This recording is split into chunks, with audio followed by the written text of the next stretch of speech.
Good morning, Rabotai. Welcome to Breakfast in the Class. Breakfast is dedicated in celebration of the birth of their grandson, Robert Marcus, to Gabriella and Nathan Marcus. Sponsored by Renata and Robert Marcus. Siman Tov and Mabruk. Congratulations. Okay, my friends, I love this week's parasha, Lech Lecha. It describes an unbelievable journey that Avraham Avinu must undertake in order to become Avraham Avinu.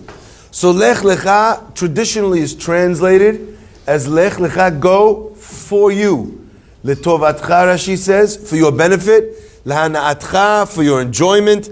I want you to go, for you. Don't go because I told you to go. Don't leave your house, your parents' home, your birthplace. Don't go to the land I'm going to show you. Don't go for me. Lech Lecha.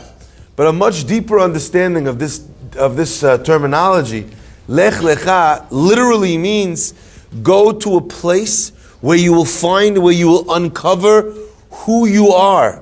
And Avraham Avinu, in order to discover who Avraham Avinu was, it was pertinent. It was absolutely necessary for him to be able to depart from the narrative of his youth and to become the person that he would ultimately become and shape the world in the image of the very first Jew, of the very first member of Am Yisrael, the father of all of Yahadut. Lech Lecha. And it strikes me also that for many of us, Baruch Atah Adonai, Melech Haolam, She'akol Yavaro. For many of us, this journey of Lech Lecha, of departing from where we were, from the house of our fathers, from departing these places, for different people, that departure occurs in different ways. You know, it is the job of each generation to add a brick on top of the layer that was laid by the generation before it. And although in many ways, the generations that came before us are better than we will ever be, like the Gemara says, Imhem kemalachim, anachnu kebnei adam, if they are like angels, we are only like men, and if they were like men, then we are but like donkeys. So we look to the generations before us, and we marvel at how special and how wonderful and how connected they were. And even though that's true, that does not obviate the obligation that we have for us to attempt to build on what they were and what they gave us. The learning of Torah, the proliferation of Daf Yomi today is tenfold, 100-fold, 1,000-fold what it was, 20 years ago, 50 years ago.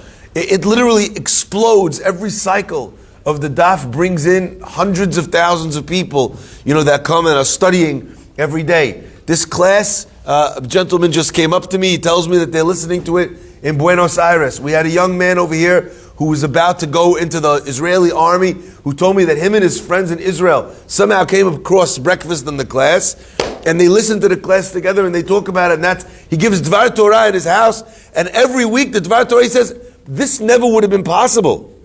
I mean, you guys remember when the internet was at dial-up. Remember that? We used to plug it into the wall, remember that, right?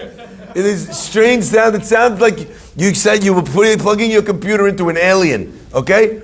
There was a day when if I gave a shiur in here, how many people are in here now? 20 people? If I talked to 20 people heard it. And then they had the advent of tapes. Remember that? The Torah tapes, Rabbi Miller, Alav HaShalom. And then the CDs, Rabbi Eli Mansour, they went everywhere. People would go, they would bring stacks of CDs to places. Today, 15 minutes, not even sometimes, 2 minutes after this class is over, it's posted in audio and it goes to up to 5,000 people. It's around the world. We must, all of us, we must go on a journey to improve, to change, to develop that which we received from the generation before. That is the Lech Lecha, the charge that Avraham Avinu was given. And you know what? You don't discover who you are until you're willing to set out on this journey. You don't know what you're made of until you take this step away from your comfort zone. Now the Pasuk tells us that what happens in the merit of this action that Avraham Avinu does Sorry, there's a few steps. I want you to go to the land, Asher Areka, I will show you. Chazal ask and they wonder, why is it that HaKadosh Baruch Hu did not tell Abraham where he was taking him? Go on a journey. To where? To Israel. That's where I'm taking you.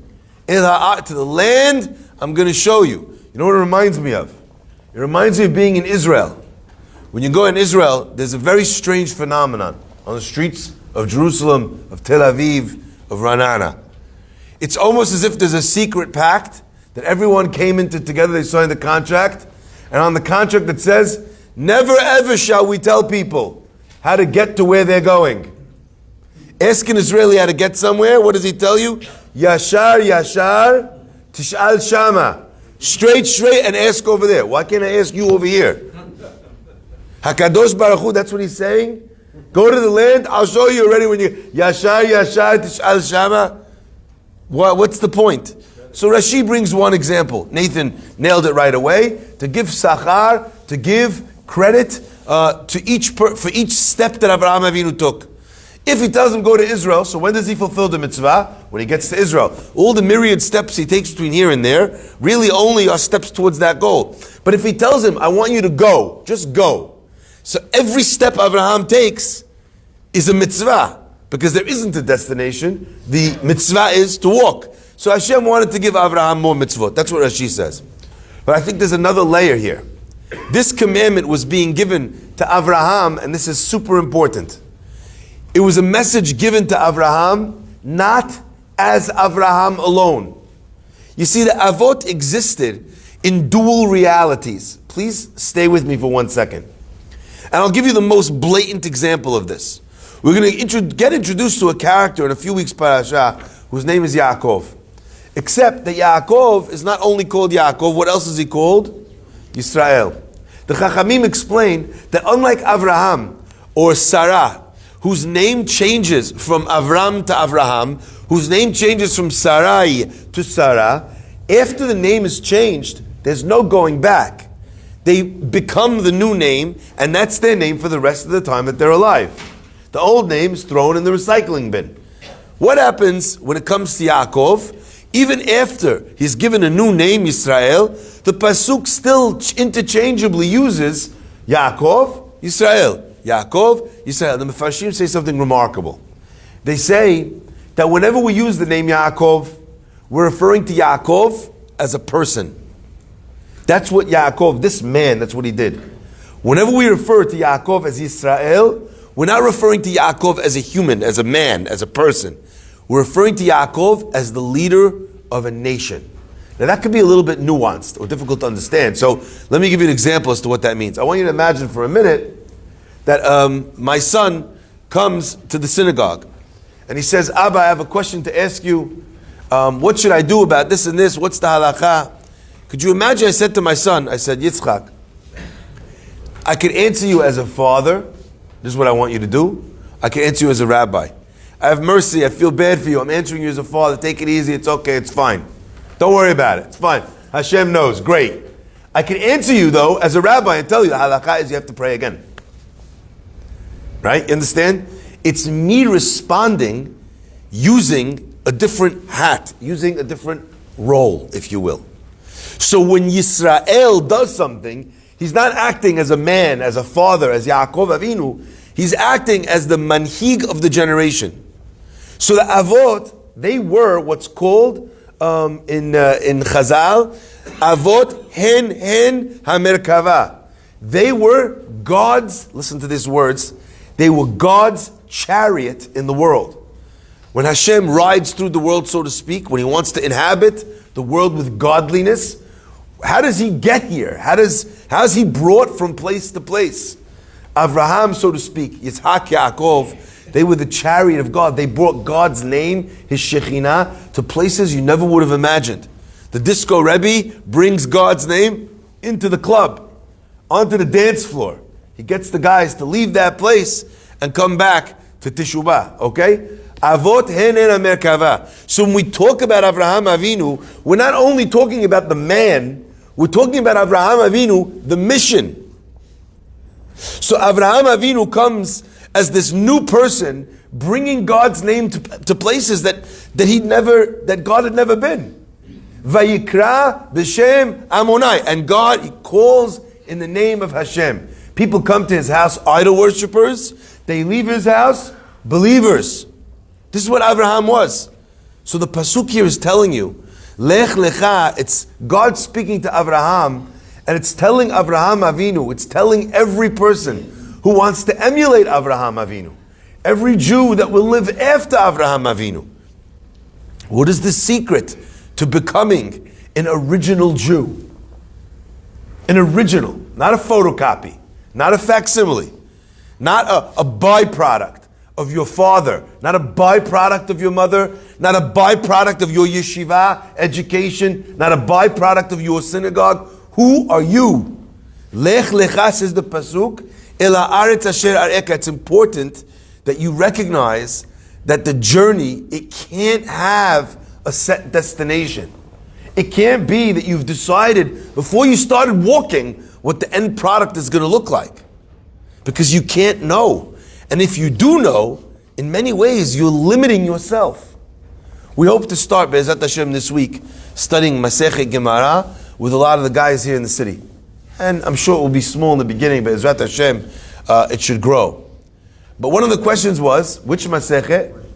It's going to be Be'ezrat Hashem Sunday morning and Wednesday night. We're going to start twice a week, okay? So there's a question, what Masechet should we start with? I was just having with Murray upstairs.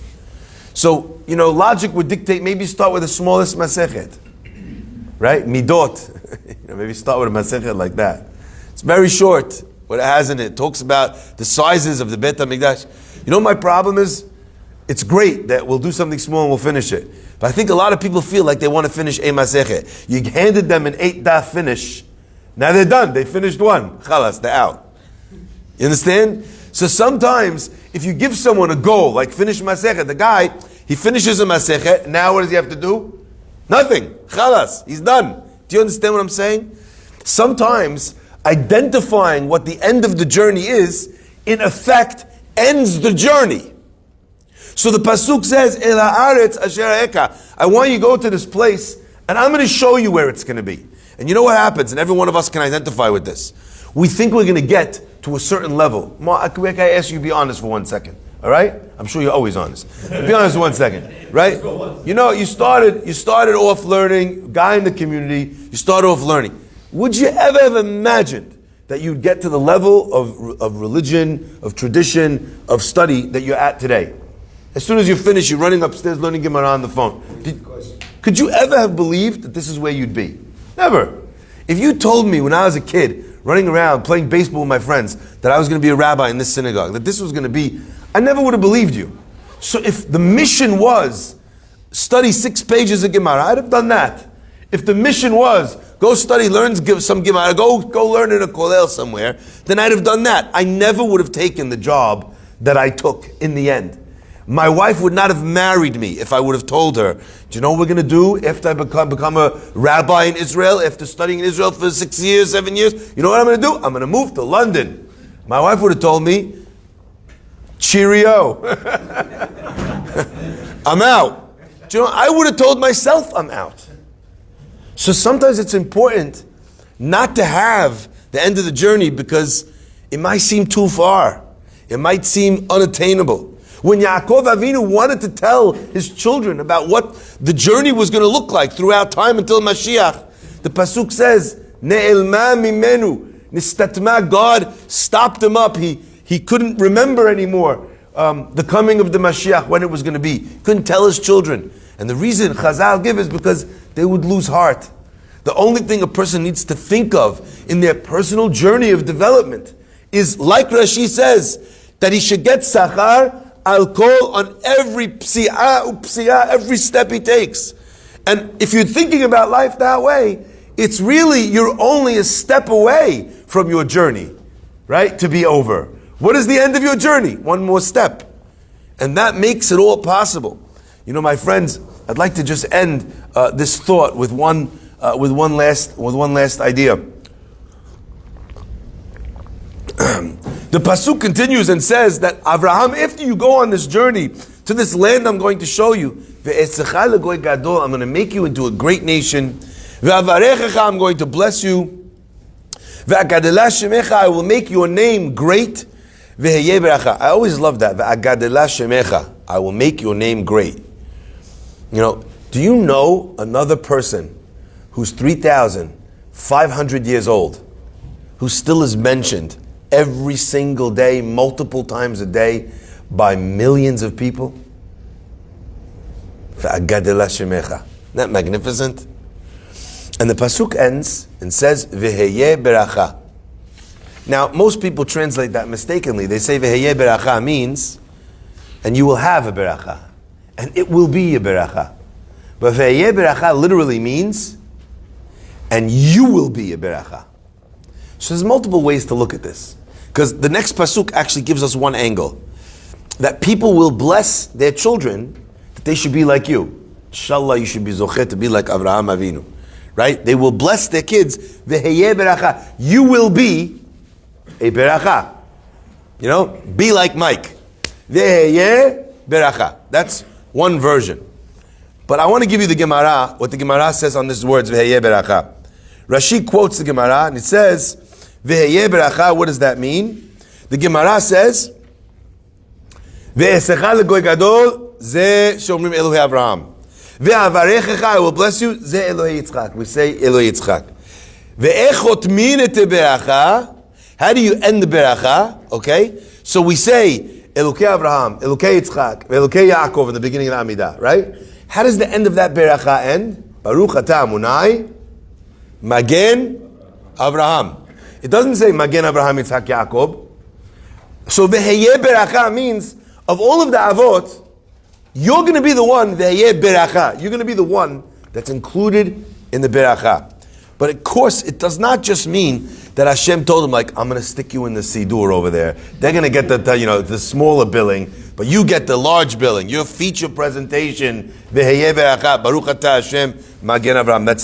That's not really what it means. So I want to give you the understanding of the Vilna Gaon, and really perhaps sandwich into this idea one beautiful piece, which I think is very, very relevant to all of us. You know, we have a Mishnah. The Vilna Gaon explains. We have a Mishnah. The Mishnah says, "Ashlosha dvarim ha'olam omed." On three things the world stands. What does the world stand on? Ala Torah, v'ala avodah, v'al gemilut chasadim. These three pillars that the world stands on are really the three pillars of the Jewish people. Ala Torah, who represents Torah of the Avot? Yaakov Avinu. Pasuk says, Yaakov ish tam yoshev ohalim. He represented Torah. Who's Avodah, which means the sacrifices, the korbanot? Yitzhak, he himself was bound on the Akedah to be brought as a korban. So Yitzhak is the midah of avodah, of prayer, of service. And finally, who's the last? Al gemilut chasadim. Who stands for gemilut chasadim more than Avraham Avinu? Says the Vilna Gaon something magnificent. You know, today, in our day, we're waiting, we're praying, we're looking for the world to change. We're waiting on the world to change. We're waiting for Mashiach. And you know what? In generations gone by, we had the greatest Gedolim in the world, unbelievable levels of Torah. And while we have much more quantity of Torah today, we have much less quality of Torah than they used to have.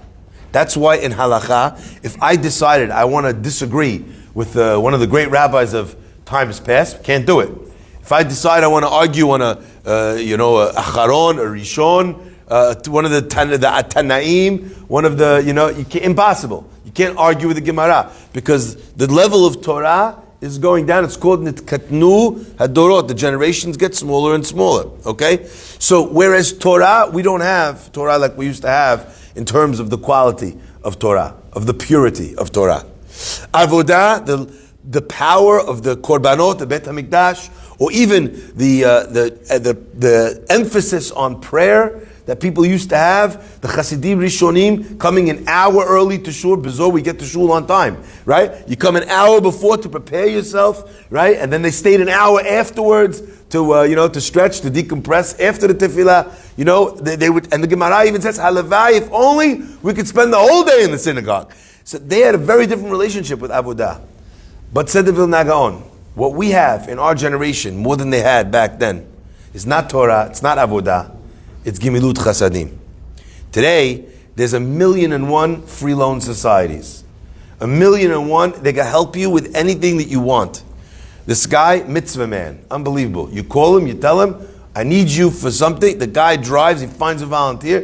They come, they pick you up, they help you move. They take an old person out for a walk. They do whatever you want to do. Mitzvah, just for the mitzvah. Right? You have people looking. I mean, how many of you are in annoying Tehillim chats? Right? But we join. We're happy to do it. We want to help out. So all these times, all these things, we're experiencing a level of Gimilut Chasadim in this age that we never had before. Says the Vilna Gaon, Becha Chotmin. They will sign off in the final era of time before the Mashiach comes. It's going to be your midah that brings it all back home. It started with you. It's going to end with you. My friends, Tzion, like the Pasuk says, Tzion b'mishpat tipadeh, v'shaveha b'tzdaka. We know that our job is the job of Gimilut Chasadim, of acting kindness. Of course we have to do everything, but a proliferation of Gimilut Chasadim, in excess of kindness, of acceptance, of forgiveness, of warmth, of inclusivity, is really the nature, the story of the generation that brings Mashiach. Becha Chotmin. We open our homes wide, our pockets wide, our hearts wide. That is what the end of time, the signature of the end of time, is ended with the midah of Avraham Avinu. And it's interesting to think as well that in this generation, you have a situation like Avraham Avinu. Every Jewish person, they all have a misorah, a tradition that was handed down to them from their parents. Correct? You have father to son, father to son, father to son. You've been given a tradition, a heritage. Even if your heritage is only chicken soup, matzah balls, gefilte fish, lox and cream cheese, kibbeh, mahshi, whatever it might be, depending on your culture. Even if it's just cultural, you were handed a Jewish identity by the generation before you. But Avraham Avinu was not handed that. His father was an idol worshiper. He had to begin it himself. Says the Apirion Shlomo on the idea of the Vilna Gaon, Becha Chotmin. Avraham was a proliferation of Kiruv Levavot. He welcomed people under the Kanfei Shekhinah. He taught people who knew nothing. There's people who are close to HaKadosh Baruch Hu, whose families, whose homes that they grew up in, they had no Judaism whatsoever. Millions and millions of them by now, over time. In the end of time is going to be a recreation of the power of Avraham Avinu, where we will bring so many people back that even they, as Eliyahu, the Pasuk says about Eliyahu and Avi, in the time of the Mashiach, Veheshiv lev avot al banim. There's a time when the fathers bring back the hearts of their sons. Velev banim al avotam. And there's a time when the children, the hearts of the children, will bring back the hearts of their father. No, Abba, come, let me show you. This is how you make the Kiddush. How many fathers have told me, I come, my son, he does the parasha questions, he brings home from school. I never learned. I went to public school. I didn't learn anything. Nobody learned back then. We didn't keep Shabbat when we were children. He's coming. Look, he's reading the Shema in the shul. He's 8 years old. I could read one pasuk in the knis. How many women that are coming to class, they didn't know about berachot, and their kids are winning the brachot quiz. The brachot be in school. Be'ezat Hashem will be zocheh to the power of Avraham, refreshed in our generation. Becha chotmin, we want to sign off on all of this. We're desperate for Mashiach to be here already. We know that using Avraham's power, we can bring it. We can be the generation that sees the redemption of Am Yisrael brought back once again, El Haaretz Asher Areka, the land of Israel, with the coming of Mashiach, the rebuilding of the Beit HaMikdash, Mihira, V'Yamenu, Amen. Rabbi Chananya